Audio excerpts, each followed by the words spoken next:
Hi అండి, welcome to our channel. ఏదన్నా plain ఫ్రాకులకి ఈ విధంగా బవ్ అయితే పెట్టామంటే కొంచెం లుక్ అనేది డిఫరెంట్గా చాలా బాగుంటుంది. అది ఎలా చేయాలనేది ఈ వీడియోలో అయితే చూద్దాము. ఒక లేయర్ వచ్చేసి 6.5 డబల్ మీద 6.5, ఇటు వచ్చేసి 4 ఇంచెస్ వరకు వెడల్పు అయితే తీసుకోవాలి.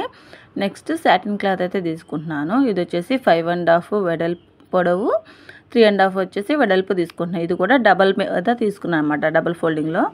దీన్ని ఇలాగా ఉల్టా తిప్పేసి మనము సైడ్లో అన్నమాట అంచులు అనేది కుట్టుకోవాలి. వీడియోలో చూపిస్తున్నట్టుగా మూలలు కూడా అలానే తిప్పుకోవాలండి. కాకపోతే మధ్యలో మాత్రం కొంచెం గ్యాప్ అనేది ఇవ్వాలి. మనం రివర్స్ తిప్పుకోవాలి కదా, ఇక్కడ ఈ విధంగా కొంచెం గ్యాప్ ఇచ్చి మళ్ళీ కుట్టు అనేది కంటిన్యూ చేయాలన్నమాట. ఇలాగ కుట్టుకున్న తర్వాత మనకి లాస్ట్లో గట్టి కుట్టు అనేది తీసుకొని ఇలాగ కటింగ్ చేసుకోవాలన్నమాట. మనం కుట్టు ఓపెన్ చేసాం కదా, ఓపెన్ దగ్గర ఎక్స్ట్రా దారాలన్నీ కట్ చేసేసుకొని ఈ విధంగా అయితే రివర్స్ తిప్పేసుకోవాలి. ఇది సాటిన్ క్లాత్ కాబట్టి ఈజీగా రివర్స్ తిరుగుతుంది. లేదంటే మీరు ఏదైనా స్క్రూ డ్రైవర్తో కానీ లేదంటే ఏదన్నా సువ్వ లాంటిది హెల్ప్ తీసుకొని మనం రివర్స్ అనేది తిప్పుకోవచ్చు. మూలలు కూడా నీట్గా వచ్చేటట్టుగా తిప్పుకోవాలన్నమాట.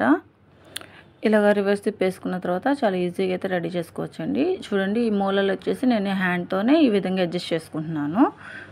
ఇలా చేసుకున్న తర్వాత మధ్యలో మనకి ఓపెన్ చేసాం కదా, అక్కడ ఖర్చు అనేది లోపల వైపుకి పెట్టేసుకొని పైకి కనిపించకుండా ఒక కుట్టు అనేది వేసుకోవాలి. ఇలా ఫింగర్స్తో రబ్ చేసామంటే మనకి సాటిన్ క్లాత్ కాబట్టి ఈజీగా వచ్చేస్తుంది.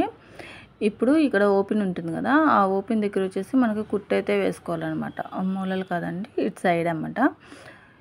చూసారు కదా, చక్కగా నీట్గా పలకలా తిరిగిపోయింది. ఇప్పుడు ఇక్కడ అనేది కుట్టు వేసుకోవాలి. మనం ఇక్కడ ఓపెన్ పెట్టుకున్నాం కాబట్టి ఇది బౌల్ లోపలికి వెళ్ళిపోతుంది, కుట్టు అనేది కనిపించదు. అందుకని చెప్పి సెంటర్లో అయితే వేసుకోవాలి. తర్వాత నెక్స్ట్ లేయర్ ఉంటుంది కదా, ఈ లేయర్తో సేమ్ మనం అంతకుముందు ఎలా అయితే క్లాత్ సాటిన్ క్లాత్ రివర్స్ తిప్పుకున్నామో అలాగే కుట్టు అయితే వేసుకోవాలి. నేను ఫ్రాక్లో డబల్ లేయర్ అయితే తీసుకున్నానండి. మీకు కావాలంటే ఎన్ని లేయర్స్ అయినా తీసుకోవచ్చు, కలర్ కాంబినేషన్స్ బట్టి. నాకు వచ్చేసి సాటిన్ క్లాత్, ఈ క్లాత్ మాత్రమే ఉంది. అందుకని చెప్పి ఈ రెండింటితో అయితే బవ్ అయితే రెడీ చేస్తున్నాను. ఇది కూడా మధ్యలో ఈ విధంగానే గ్యాప్ ఇచ్చేసి మనకి రివర్స్ అంతకుముందు ఎలా అయితే రివర్స్ తిప్పుకున్నామో అలాగే రివర్స్ తిప్పేసుకొని మధ్యలో కూడా ఒక కుట్టు అనేది వేసుకోవాలి. ఈ క్లాత్ కొంచెం స్టిఫ్గా ఉంటుంది కాబట్టి పైకి లేచినట్టు ఉంటుంది, కుట్టేసరికి సరిపోతుంది అనమాట. ఇలాగ కుట్టుకున్నాం కదా, ఈ విధంగా రెండు ఇలా పెట్టేసుకోవాలి. కొంచెం డిఫరెంట్ ఉంటుంది. తర్వాత ఒక క్రాస్ పీస్ అనేది తీసుకొని ఒక 1.5 ఇంచ్ క్రాస్ పీస్ తీసుకొని మనకి థ్రెడ్స్ రివర్స్ తిప్పుకుంటాం కదా, అదేవిధంగా రివర్స్లో కుట్టు వేసుకొని మనకి ఉల్టా తిప్పేసుకోవాలన్నమాట. చూడండి, ఈ విధంగా అయితే తిప్పేసుకోవాలి. ఇది వచ్చేసి నేను సాటిన్ క్లాత్ తీసుకున్నాను. ఇలా తిప్పేసుకున్న తర్వాత ఎక్స్ట్రా ఉన్నది మాత్రం కట్ చేసేసుకొని చూడండి, ఈ విధంగా ఎక్స్ట్రా ఉన్న పీసులు లాగా ఉన్నాయి కదా, అవి కట్ చేసేసుకుంటున్నాను. ఇలా కట్ చేసుకున్న తర్వాత దీన్ని ఈ విధంగా ఫోల్డ్ చేసుకొని మనం రఫ్ అయితే తీసుకోవాలి. ఇది మాత్రం కొంచెం గట్టిగా కుట్టుకోవాలన్నమాట, ఊడిపోకుండా. ఇలాగ కుట్టుకున్న తర్వాత ఎక్స్ట్రా ఉన్న ఖర్చు అనేది కట్ చేసేసుకోవాలి. మనకి ఎలా వస్తుందంటే ఒక 1/2 ఇంచ్ డిఫరెంట్ ఉంటుంది కాబట్టి ఇలాగ హోల్ లాగా అయితే వస్తుందన్నమాట. చూడండి, ఇలా హోల్ లాగా వచ్చినప్పుడు మనకి రివర్స్ తిప్పుకుంటాం కదా, కొంచెం గట్టిగా కుట్టుకోవాలి, లేదంటే కుట్టు ఊడిపోతుంది. ఇలా రివర్స్ తిప్పుకునేటప్పుడు చూడండి, ఇలా తిప్పుకున్నామంటే మనకి ఖర్చు అనేది లోపలికి వెళ్ళిపోతుంది. లోపలికి వెళ్ళిపోయి రౌండ్గా ఈ విధంగా అయితే వస్తుంది. ఇంతే. ఇది కొంచెం మరీ బాగా లూజ్ అయిపోతుంది, కరెక్ట్గా చూసి కుట్టుకోవాలి. ఇప్పుడు దీన్ని ఈ మూలలు ఉంటుంది కదా, ఈ మూలలు కొంచెం ఇలా నలిపేసి దీని లోపల నుంచి ఇలా పెట్టేసుకొని ఇటువైపు నుంచి లాగేసేయాలన్నమాట. ఇలా లాగేసి బౌకి మధ్యలోకి సెంటర్లోకి వచ్చేటట్టు చూసుకొని క్లాత్ అయితే ఏమైనా ఫోల్డింగ్స్ ఉంటే అడ్జస్ట్ చేసుకోవాలి.